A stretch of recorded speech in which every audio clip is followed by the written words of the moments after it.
பிள்ளைகள் திரும்பவுமாக ஆண்டி உங்களுக்கு ஒரு பாடத்தை சொல்லி தந்து வந்திருக்கிறேன். இன்னைக்கு 5வது பாடம். என்ன பார்க்க போறோம்? இன்னைக்கு சோதோம் கொமோராவும் ஆபிரகாமும். நாங்க பார்த்தோம் போன கிழமை ஆபிரகாம் யாருன்னு ஆபிரகாம பத்தி நாங்க படிச்சோம். அப்ப ஆபிரகாமும் இந்த சோதோம் கொமோராவும். இந்த இடம் கொஞ்சம் கேட்ட மாதிரி உங்களுக்கு இருக்குதானே? ஆமா, இந்த இடத்தை தான் லோத்து தெரிவு செய்தாரு தான் போய் இருக்கிறதுக்காக. சரியா? சரி, வாங்க நாங்க பார்க்கலாம். இந்த பகுதியை நாங்க பார்க்கலாம்.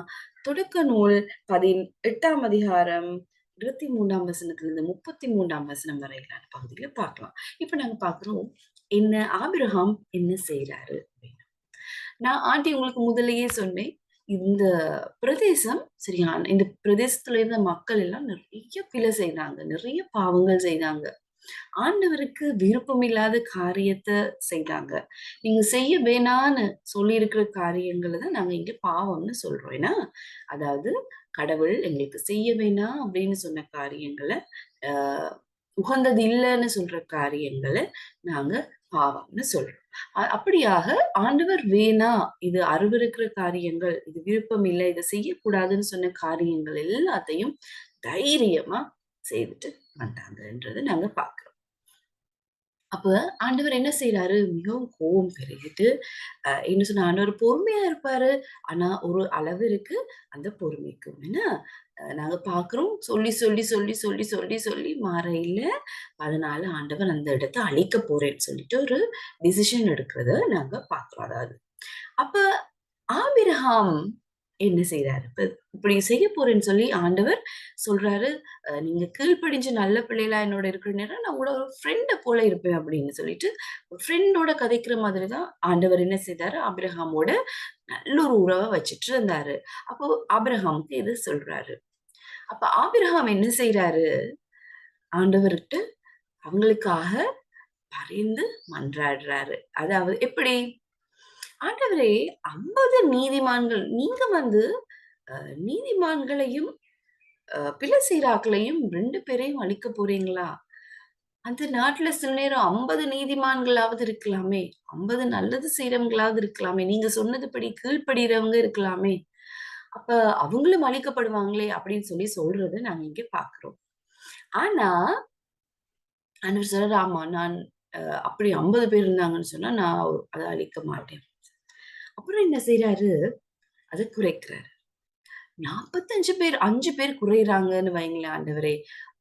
அதுல 45 பேராவது இருந்தாங்கன்னு சொன்னா, நீங்க அழிக்கிறது அது சரியில்ல தானே அப்படின்னு.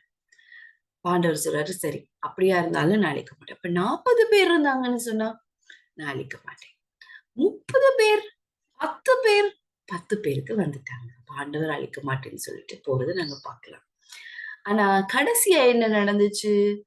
10 பேர கூட அங்க பார்க்க முடியல. அங்க கடைசியா அத அழிக்க வேண்டி வந்துச்சு. ஆண்டவர் ஆனா லோத்துடைய குடும்பத்தையும் காப்பாற்ற ஆண்டவர் முயற்சி செய்தார். தூதர்களை அனுப்பி அங்க அழிக்க போன நேரத்திலயும் லோத்த காப்பாத்த அவங்க முயற்சி செய்றாங்க. சரி, இப்ப இந்த கதையில இருந்து இன்னைக்கு நாங்க என்ன பார்க்கிறோம்? மற்றவங்களுக்காக பரிந்து மன்றாடுதல பத்தி நாங்க இந்த கதையிலிருந்து பார்க்கிறோம்.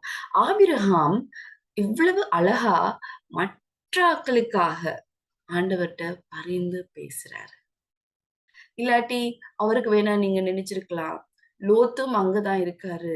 அ என் என்கிட்ட இருந்து பிரிஞ்சு போயிட்டாரு. ஆ லோத்தும் அங்க தான் ஆண்டவரே இருக்காரு.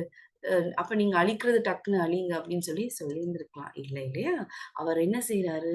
ஆண்டவரே கொஞ்சம் இறங்குங்க. ஏசப்பாவும் இது மாதிரி தான் என்ன செய்தாரு? எல்லா நேரமும் பரிந்து மன்றாடிக் கொண்டிருந்தாரு. சிலுவையில தொங்குற நேரமும் நாங்க பார்க்கிறோம். பக்கத்துல உள்ள அ திருடர்களுக்காக, மற்றது எங்களுக்காக இவங்க செய்றதே என்னன்னு தெரியாம இருக்காங்க அப்படின்னு சொல்லிட்டு பரிந்து மன்றாடுறார். அப்ப நாங்களும் மற்றவர்களுக்காக நாங்க பரிந்து மன்றாடுகிறவர்களாக இருக்கணும்.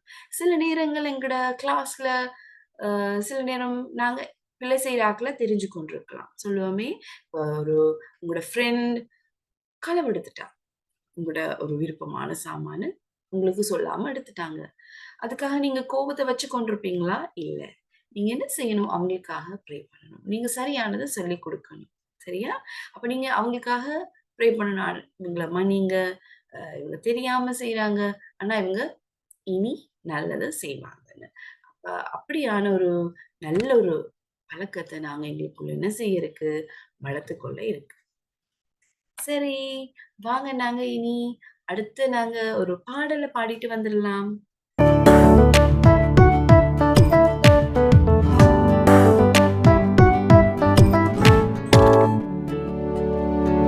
ஆபிரகாமுக்கு பிள்ளைகள் உண்டு, பிள்ளைகள் உண்டு. ஆபிரகாமுக்கு அவர் பிள்ளைதான். நீயும் நானும் துதிப்போம் தேவனை வலது கை. ஆபிரகாமுக்கு பிள்ளைகள் உண்டு, பிள்ளைகள் உண்டு. ஆபிரகாமுக்கு அவர் பிள்ளைதான். நீயும் நானும் துதிப்போம் தேவனை வலது கை இடது கை. ஆபிரகாமுக்கு பிள்ளைகள் உண்டு, பிள்ளைகள் உண்டு. ஆபிரகாமுக்கு அவர் பிள்ளைதான். நீயும் நானும் துதிப்போம் தேவனை வலது கை இடது கை வலது கால். ஆபிரகாமுக்கு பிள்ளைகள் உண்டு, பிள்ளைகள் உண்டு. ஆபிரகாமுக்கு அவர் பிள்ளைதான். நீயும் நானும் துதிப்போம் தேவனை வலது கை இடது கை வலது கால் இடது கால்.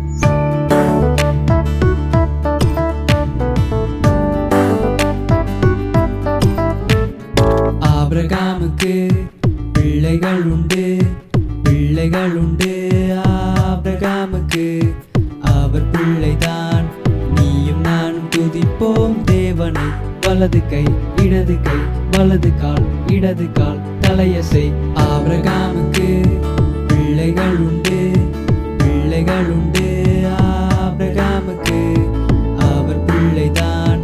நீயும் நானும் துதிப்போம் தேவனை வலது கை இடது கை வலது கால் இடது கால் தலையசை. சுற்றி வா. நாங்க கற்றுக்கொள்ற காரியம் என்ன? நாங்களும் ஆபிரகாமை போல கடவுள்கிட்ட மற்றவங்களுக்காக என்ன செய்யணும்? வேண்டணும். மற்றவங்களோட மனமாற்றத்துக்காக, மற்றவங்களோட மாற்றங்களுக்காக நாங்கள் ஆபிரகாமை போல நாங்கள் ஜெபிக்கிற பிள்ளைகளாக இருக்கணும். ரெண்டாவது, நாம் எப்பவும் மற்றவங்களோட தேவைகளுக்காகவும் நாங்கள் மன்றாடுகிற பிள்ளைகளாக இருக்கணும். முதலாவது அவங்களோட மாற்றத்துக்காக, ரெண்டாவது அவங்களோட தேவைக்காக. மூன்றாவது, எங்களை துன்பப்படுத்துகிறவங்களுக்காக நாங்கள் மன்றாடுறது மாத்திரமல்ல, மன்றாடணும், அவங்களுக்கு உதவி செய்யணும். மன்றாடுவது மாத்திரமல்ல, உதவியும் செய்யணும். மற்றது நாங்கள் பிறர் மீது அன்பும் கரிசனையும் எப்பொழுதும் எங்களை அவங்களுக்கான ஒரு ஒரு பிரார்த்தனை செய்கிறவங்களுக்காக நாங்கள் எங்களை மாற்றணும். நாங்கள் அவங்களுக்கான பிரார்த்தனை செய்கிறவர்களாக இருக்கணும்.